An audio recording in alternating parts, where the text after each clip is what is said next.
Olá, vamos começar o vídeo 7 de Alquimia Nigredo. Lembrando a vocês que no vídeo 6 nós mostramos o Gênesis, o Sefer Bereshit. Mostramos numa Bíblia de Estudos, que é hebraico-português, e o Gênesis 1. Decodificamos. Dissemos a vocês que aqui há muitos elementos do paganismo que o escritor do Sefer, devido às suas concepções, disfarçou. Então, no princípio, Deus criou o céu e a terra era sem forma e vazia, e disse Deus: haja luz, e foi luz. Deus viu que a luz era boa, e Deus separou a luz das trevas, primeiro dia da criação, né? Agora, aqui nós vimos, e já mostramos a vocês, rapidamente, portanto, que nós temos aqui a palavra bará, que caracteriza um Criador, diferentemente do outro Criador. Então, a criação feita no Gênesis 1 é feita com o verbo bará, que quer dizer tirar de si ou tirar do nada, enquanto o Gênesis 2 é outro Criador e usa o verbo yash. Nós vimos aqui que a palavra e a terra era solidão e caos. Nós vimos a palavra tohu, bohu, que são dois dragões na mitologia caldaica babilônica. Nós vimos a palavra trevas, darkness, kshek, que também era uma divindade caldaica, aqui aparecendo como sendo escuridão, era realmente a deusa das trevas.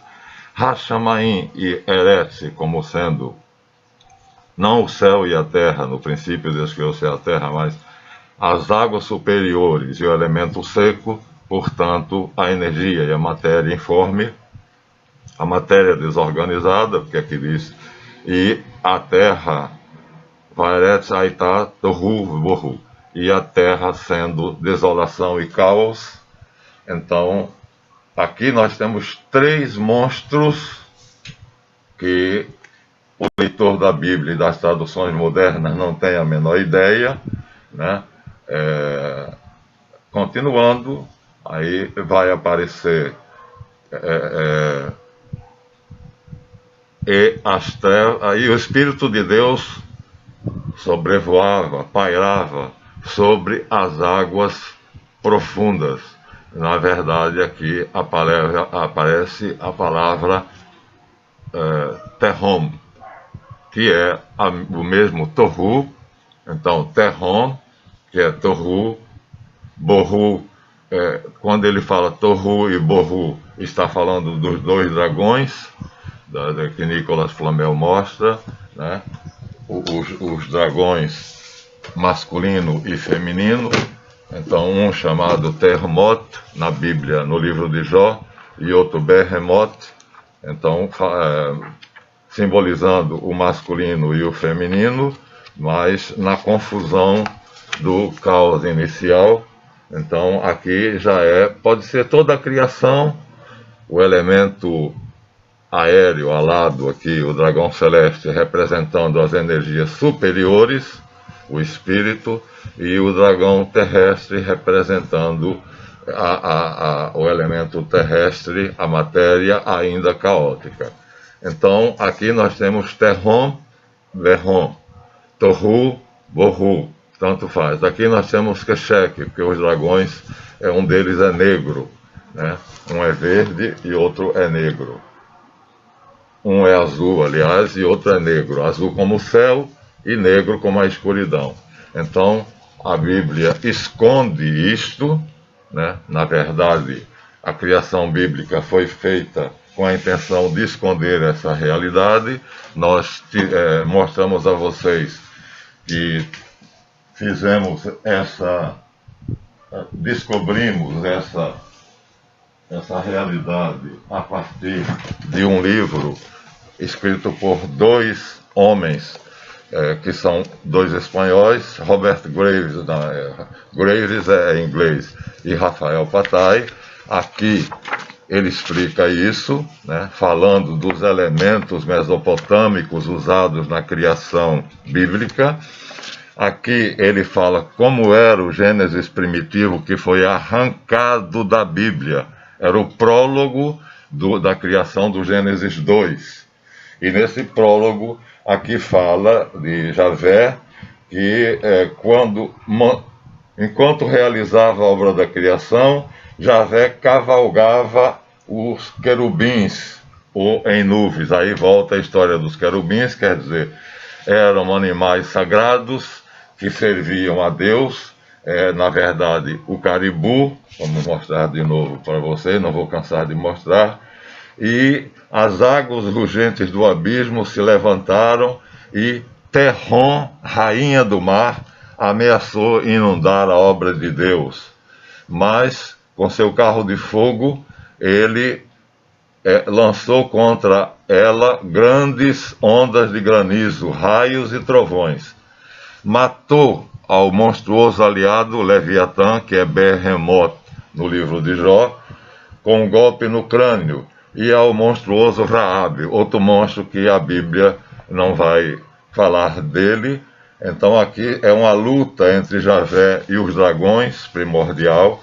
Assim é que era a primeira criação. O prólogo do Gênesis 2, aqui decodificado por dois sábios, Rafael Patai e Robert Graves, mostrando o débito da Bíblia para com a civilização caldaica, babilônica. Então, o criador, o escritor, o hagiógrafo, o escritor sagrado, ele disfarçou essas divindades, e a tradução, e Esdras e depois e os outros explicaram como sendo Terrom, Tohu e Bohu, solidão e caos. Na verdade são os dois dragões, né? E Keshek, a deusa das trevas, que ia à frente de Tiamat, ou Terrom, no plural Terremoto, os dragões que obedeciam a ela, e com seu marido Behemoth, Leviatã, traduzido na nossa Bíblia. Então, na verdade, o escritor do Gênesis, ele tem um grande débito para com o paganismo. Então, o Gênesis 1 é uma adaptação da criação babilônica, né? E o Gênesis 2, que é a criação de Javé, é outro Deus, outra divindade.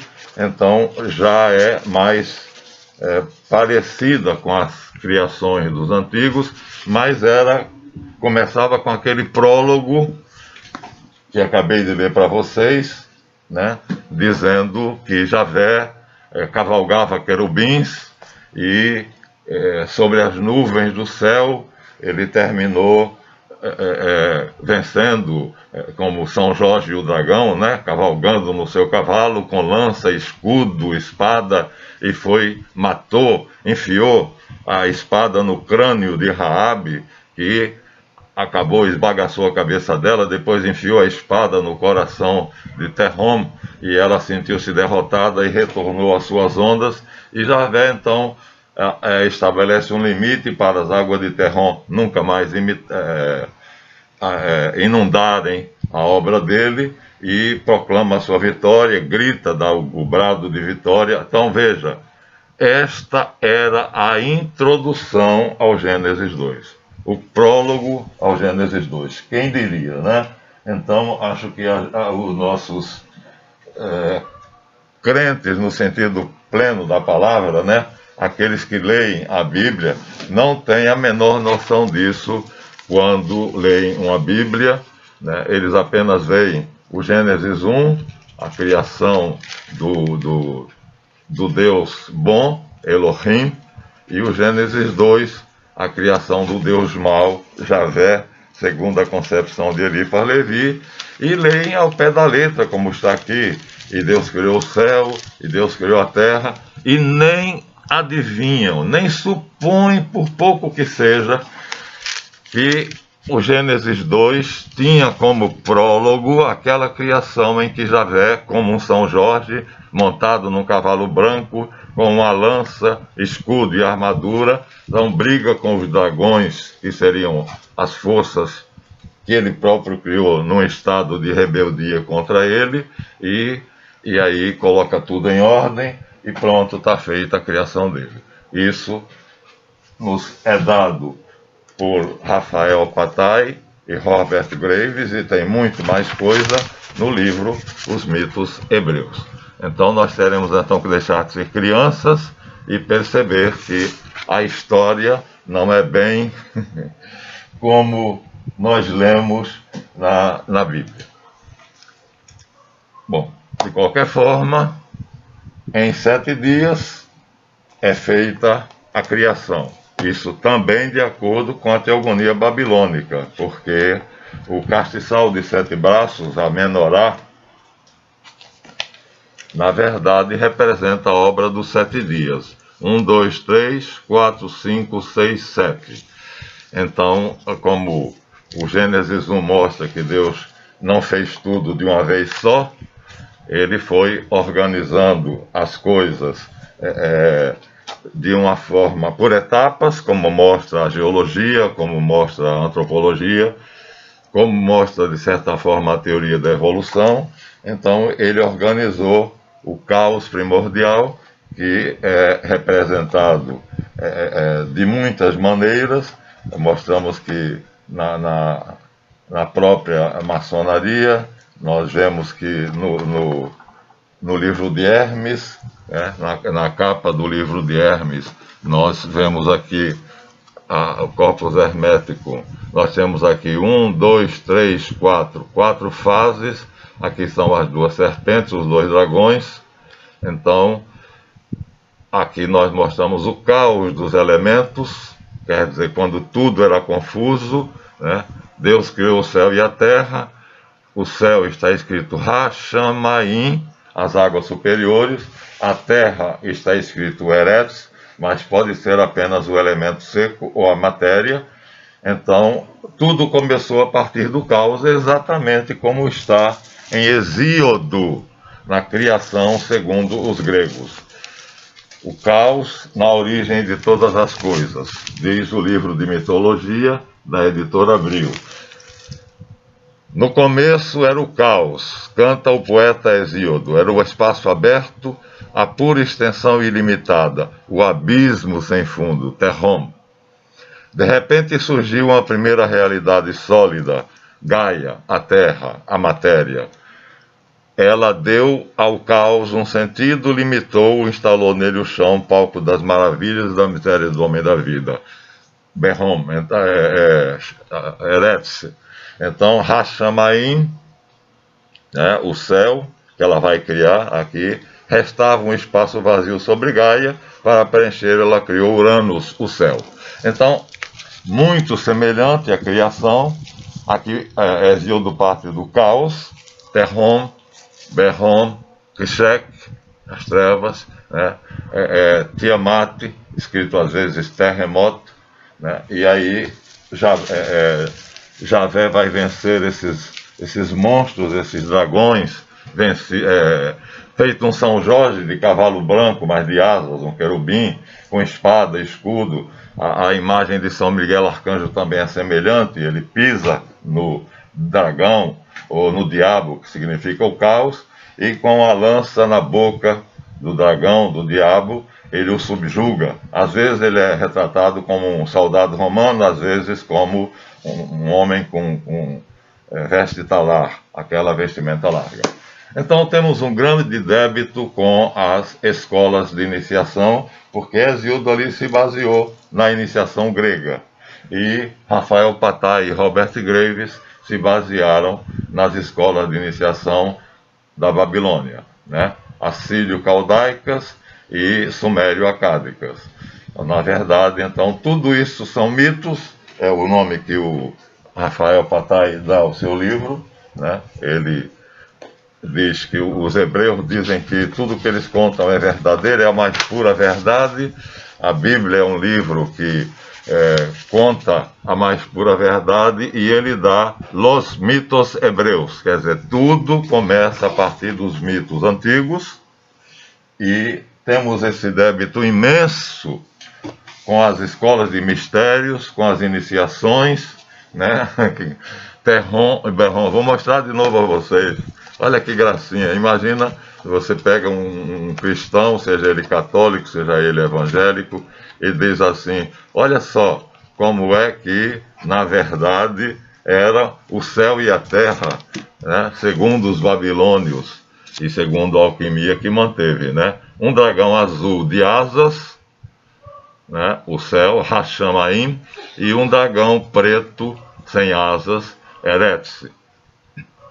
Quer dizer, representados por dois dragões, os céus, que é alado, superior, e a terra, que é abaixo do céu e, portanto, matéria. O palco das misérias e das maravilhas da vida, como diz Hesíodo na sua Teogonia.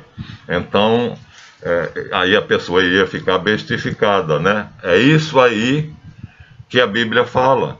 E no Gênesis, que foi arrancado da Bíblia pelo profeta Jeremias, que é o prólogo ao Gênesis 2, a criação de Javé, então está dito a luta de Javé com os dragões, e aí mostra e dá nome a todos esses dragões que vão aparecer na Bíblia, mas vão aparecer e os intérpretes vão dar outro nome. As trevas seria a escuridão, né? Os dragões Tahu, Borru ou Terrom, quer dizer, Terru e Borru, a tradução da solidão e caos, e a terra era estéril, desértica, solidão e caos, na verdade, já é uma tradução para que as pessoas possam imaginar algo abstrato, mas eles faziam representações míticas, dando figuras a esses conceitos abstratos. Então, nós, na iniciação, teremos que voltar a esses mitos, né, a essas figuras, e a maçonaria vai fazer. No princípio era o caos, diz Hesíodo, e a Bíblia diz, e a terra era solidão e caos, né? Waste and the darkness, e as trevas iam à frente de Terrom, quer dizer, e as trevas cobriam a face de Terrom. Na verdade, era uma deusa supostamente caldaica que caminhava à frente dos dois dragões perigosos, Terrom e Berrom, Tohu e Borru, o nome que vocês quiserem dar, né? E tudo isso aparece na Bíblia porque Jeremias rasgou esse prólogo, jogou fora, mas acontece que um sistema de computação fez uma varredura na Bíblia. Ali vocês não viram e dificilmente eu poderei mostrar a vocês, mas no livro de Rafael Patai, aquela narrativa, ela está toda ela referendada por passagens bíblicas. Deixa eu aproximar bem. A narrativa está aqui, começa aqui e vai até aqui, e aqui no final, no rodapé, olha aí, Salmos, livro de Jó, todas as partes da Bíblia de onde foram tiradas. Então não foi uma invenção dele, nem uma afirmação gratuita, foi tirado da Bíblia por um processo seletivo de um programa de computador. Isso está na Bíblia, só que escondido, esparso, quer dizer, espalharam. Quem já tinha lido antes de Jeremias destruir o original, Davi viveu no ano 1000, Salomão no ano 950, e assim, algumas personagens viveram antes de Jeremias arrancar isso e jogar fora, porque ele achava uma concepção muito infantil e muito parecida com a dos pagãos, e os judeus eram especiais, tinham que ser um criador seu, especial, uma criação sua, especial. Então ele arrancou essa página que nós lemos para vocês, de São Miguel Arcanjo, ou São Jorge, que era a imagem de Javé, Na verdade, eu fiz uma tese na faculdade mostrando que tanto São Miguel Arcanjo quanto São Jorge são a personificação do Javé, desse prólogo que Patai e Graves apresentam aqui.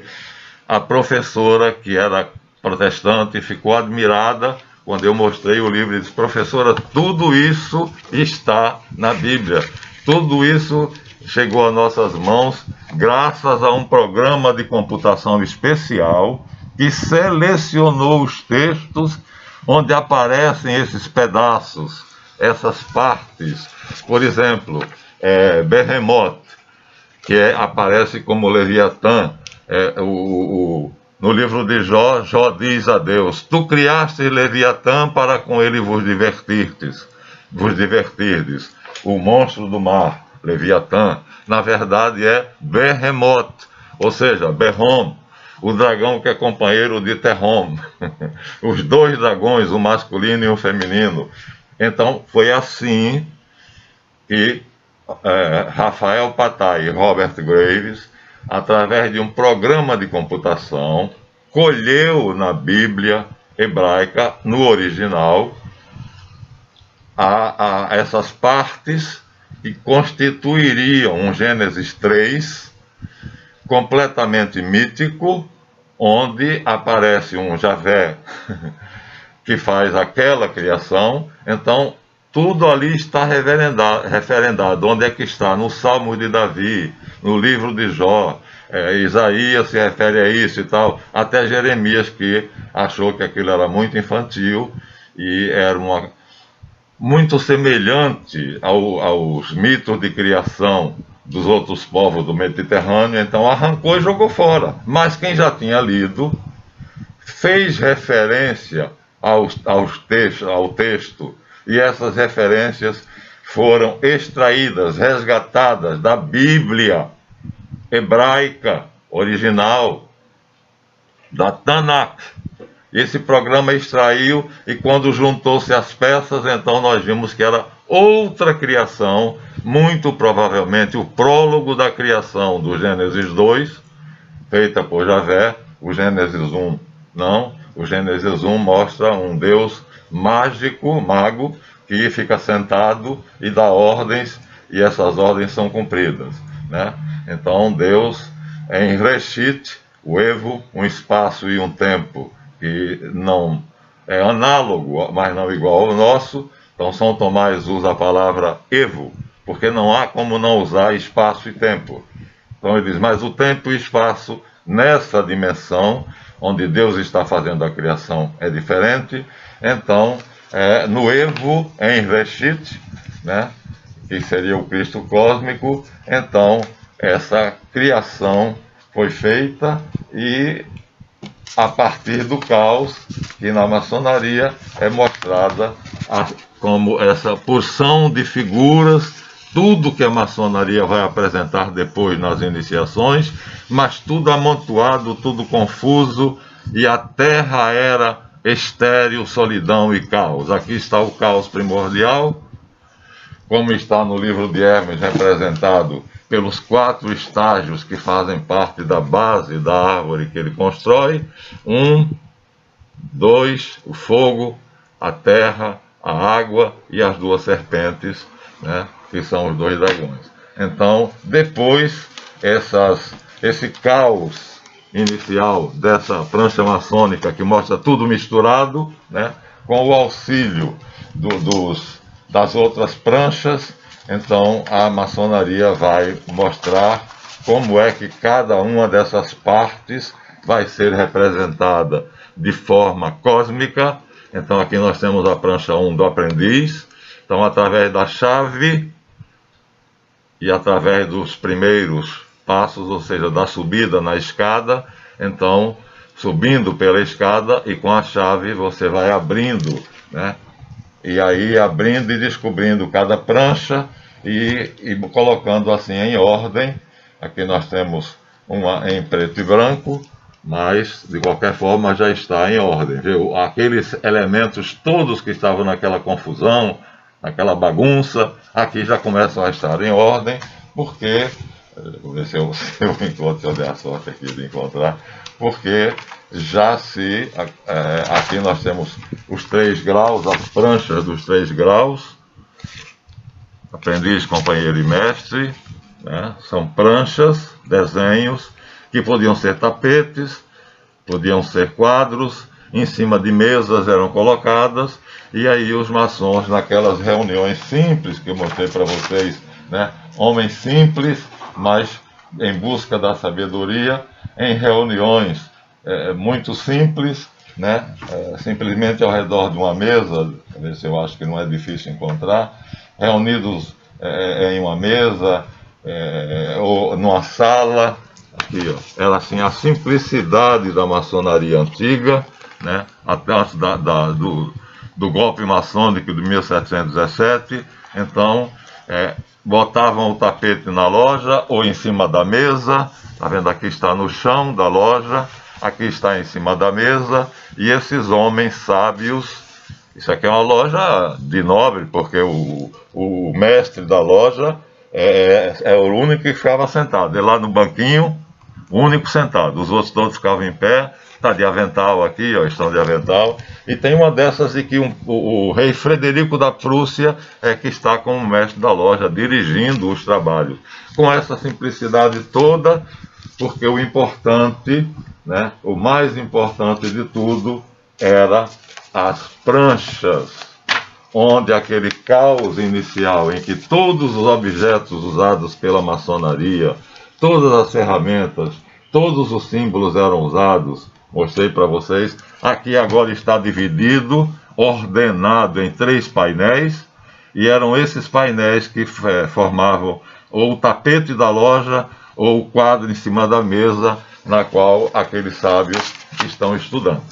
Então, no princípio era o caos, em todas as representações, né? Vou mostrar de novo a vocês, o caos maçônico está aqui. Aqui tem tudo que você vai depois aprender, tudo que você vai compreender, mas aqui num estado caótico, tudo misturado. É assim na Grécia, né? Hesíodo diz, no princípio era o caos. De repente surgiu a primeira realidade, o abismo sem fundo. O abismo é citado na Bíblia. De repente surgiu a primeira realidade sólida, Eretz. Então, caos aqui que seria ou Terron ou Berron, porque são sinônimos, Torru, Borru, Terron, Kshek, trevas. Instalou nele o palco da vida. Depois veio a noite, Kshek, que andava na frente dos 2 dragões do caos, e então a Terra concebe Uranus, o céu. Assim, a mitologia grega nos fala de como foi a criação. Então, através dos mitos. Bem, não sabemos como foi. Ninguém tem o filme de como foi a criação, embora o Discovery Channel tenha feito um trabalho belíssimo, mostrando como teria sido a partir do Big Bang, como as coisas teriam se desenvolvido e chegado finalmente ao cosmos. Mas a partir de um caos inicial, que é chamado o evento, o Big Bang. Então todos os livros apontam para o mesmo e dizem a mesma coisa. Mas há um momento em que Deus cria o homem. Segundo Gênesis 1, no primeiro dia da criação, o Deus bom cria o homem. E aí, o Deus do Gênesis 1, tudo que ele cria é bom. E criou as florestas e viu que era bom. E criou o mar e viu que era bom. E criou a luz e viu que era boa e separou a luz das trevas. Essas trevas depois vai ser usado pelo Deus de Gênesis 2 para fazer o mal. Está aqui, numa Bíblia evangélica. Olha aqui, Isaías. Isso aqui fez um padre pasmar, viu? Ele estava dando uma reunião sobre a Bíblia, e aí a reunião estava lendo a Epístola de Judas, onde diz que em Deus não há qualquer mal e Deus não é autor do mal. Aí eu pedi a ele que fizesse o seguinte: por favor, padre, leia Isaías 45, 7. Isaías 45, 7. Em qualquer Bíblia. Abra sua Bíblia, Isaías 45, 7. Diz assim: Eu sou o Senhor e não há outro. Fora de mim não há Deus. Eu te cingirei para que saibas desde o nascente do sol até o poente que fora de mim não há outro Deus. Eu sou o Senhor. Eu formo a luz, tá certo? Deus disse fiat lux, e foi feita a luz. E crio as trevas. Então, Kshek é um dragão que foi criado por ele, na verdade, ali nos mitos hebreus, né? Kshek, as trevas. Eu faço a paz e crio o mal. Aqui. O mal foi criado por Deus. Aí o padre ficou em pânico. Tinha acabado de ler na carta do apóstolo Judas que Deus não é autor do mal. Aí aqui em Isaías 45, 7 está escrito: eu faço a paz, eu faço a luz, eu crio o mal. Aí ele ainda tentou pedir socorro e disse assim: mas aí é criar, fazer? Bom, até poderia, porque o Deus bom, quando ele disse fiat lux, Deus viu que a luz era boa e separou a luz das trevas, portanto as trevas não eram boas. Logo ali está o mal já. Ao criar a luz, Deus projeta imediatamente as trevas, não tem como não fazer. Um quarto está tudo escuro e tem uma porção de objetos, está na escuridão total. Aí você acende uma luz, esses objetos se tornam visíveis e cada objeto vai projetar uma sombra. Criando-se a luz, não tem como não projetar a sombra. Então, as trevas não fazem a luz, mas a luz produz as trevas necessariamente, né? E pode-se fazer da ordem um caos. É só botar uma criancinha numa mesa preparada para aniversário, com bolo, doces, brigadeiro e tudo, dizer: ela não mexe aí, pode deixar que ela vai tornar a mesa um caos. Mas a maçonaria, nos graus mais elevados, ela tem a águia bicéfala,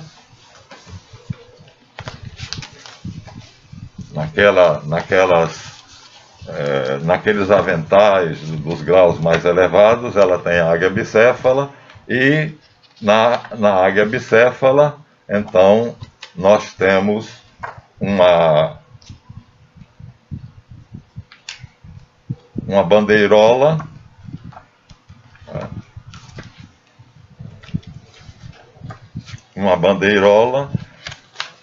que é um tipo de flâmula. Aqui temos um tipo de flâmula. Aqui é do grau 32. E essa flâmula aqui não aparece, ela está com uma espada, mas aparece uma flâmula escrito Ordo ab Caos. A ordem provém do caos. Perfeitamente de acordo com a Bíblia, conforme os mitos antigos, a ordem provém do caos. A Bíblia não diz outra coisa, né? A mitologia não diz outra coisa. A ordem provém do caos, no princípio era o caos, e aí a maçonaria, para fazer essa ordem, simbolicamente vai usar compasso, esquadro, régua, nível e prumo, para desfazer aquela bagunça que nós mostramos a vocês naquela prancha, e usando agora as ferramentas para a criação da ordem a partir do momento em que o homem decide morrer para a ignorância e nascer para a sabedoria, aqui representado no quarto das reflexões. Bom, então Deus sai criando, e esse Criador, como nós vimos em Isaías, está em qualquer Bíblia, 45, 7, eu sou Javé, eu faço a paz, eu crio a luz, eu faço as trevas e crio o mal. Logo, o mal é uma criação de Deus. Não tem para onde escapar. Então, há uma contradição quando na carta de Judas diz: Deus não é autor do mal, né? e a morte do homem mau não lhe agrada. Ele quer que o homem se converta e se salve. Mas aí qual das duas passagens eu vou aceitar? Isaías 45:7 diz: eu crio o mal, eu sou Deus, eu sou Javé, o Todo-Poderoso. Na carta de São Judas, que é uma das epístolas católicas, diz: em Deus não existe o mal e Deus não é o criador do mal. Aí eu vou ter que escolher com qual das duas eu fico. É como aquela passagem de Moisés, comparado com Gênesis 28, em que Jacó vê o homem na escada e o homem diz: eu sou Javé.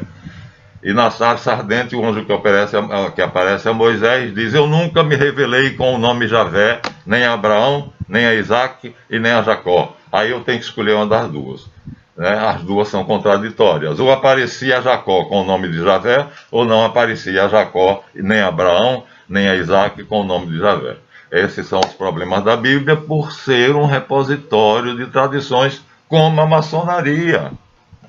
Né? A igreja tem que reconhecer que enquanto ela não reconhecer, não deixar claro que os 70, ao escreverem a tradução da Bíblia para Ptolomeu Filadelfo, faraó, que pediu: eu me converti ao judaísmo, e agora eu quero conhecer a religião que eu abracei, e eu quero conhecer essa religião lendo os escritos dela. E aí os judeus, o Sinédrio manda 72 sábios, e esses 72 sábios então vão traduzir a Bíblia. Está aqui a chave. Sem a chave não se abre porta nenhuma. Então tudo isso aqui que está na prancha tem que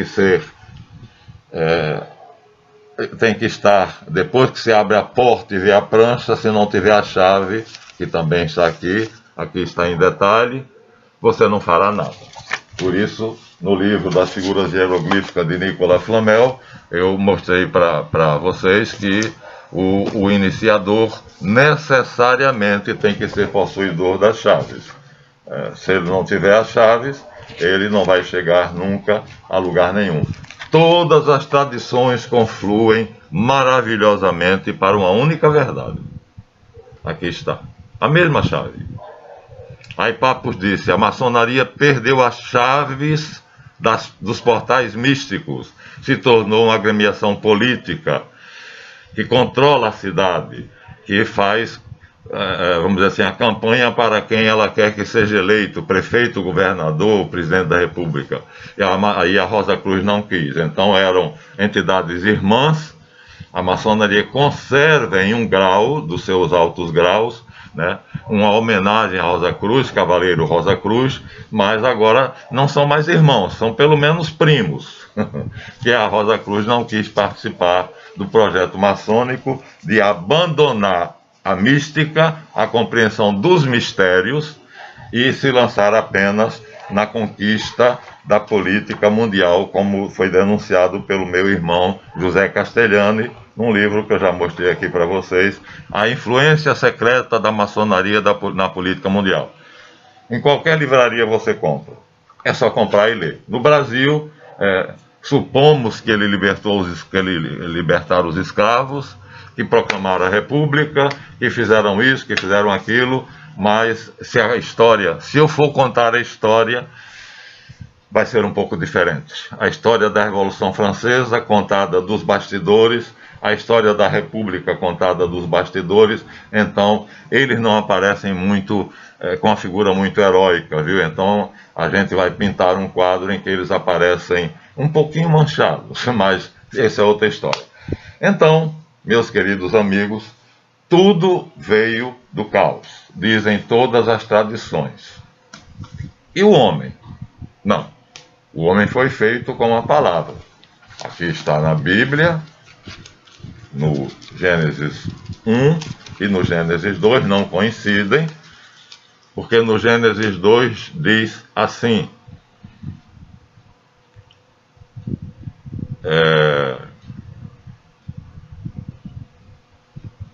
e formou o Senhor Deus o homem do barro da terra, Adamá, por isso que nós chamamos o homem de Adam, é uma redução de Adamá, barro, e era vermelho, né? Por isso o primeiro homem é a raça vermelha. Já temos isso no Egito, nós temos faraós vermelhos. E soprou em suas narinas o fôlego da vida, e o homem se tornou alma vivente. Depois a prova ele percebe que a criação dele não é boa, e Deus diz: não é bom que o homem esteja só. Gênesis 2:18. Far-lhe-ei uma adjutora, uma empregada, que esteja com ele. No Gênesis 2, o homem é criado do barro, de uma matéria pré-existente, então não é Bará, é Iash, e depois da costela dele, portanto, de uma matéria pré-existente, é criada a mulher para servir de empregada. No Gênesis 1, ao contrário, né, o Deus bom cria o homem e a mulher com uma só palavra. Com uma só palavra.